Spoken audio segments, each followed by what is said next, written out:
வளைபுகும் போதே தலை வாங்கும் பாம்பே மண்டலமிட்டுடல் வளை வண்ண பாம்பே தலை கஞ்சி நின்றிடும் சத்திய பாம்பே தலையெடுத்தே நீ விளையாடு பாம்பே.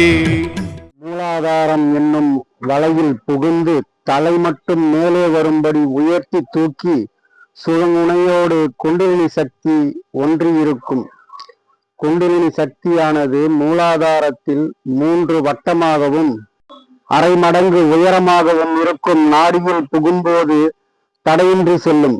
தலைக்கட்டுதல் சத்தியம் உண்மை. மண்டலமிடுதல் 3 வட்டமாக சுருண்டிருத்தல். குற்றமற்ற சிவனுக்கு குண்டலமானாய் கூறும் திருமாலினுக்கு குடையானாய் கற்றை குழல் பார்வதிக்கு கங்கணமானாய் கரவாமல் ஊழம் கழித்து ஆடு பாம்பே.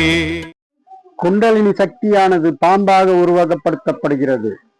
சிவன், திருமால், பார்வதி ஆகியோர் குண்டலினி சக்தியோடு தொடர்பு கொண்டிருப்பதால் பாம்பு அவர்களுக்கு அணியாக காட்டப்படுகிறது.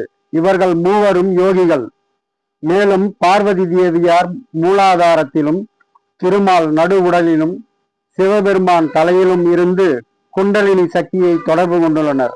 குண்டலம் ஒரு வகை காதணி. குழல் முடி கவராமல் ஒலிக்காமல். शिवाय हराय ओम नमः शिवाय हराय ओम शिवाय हराय ओम नमः शिवाय हराय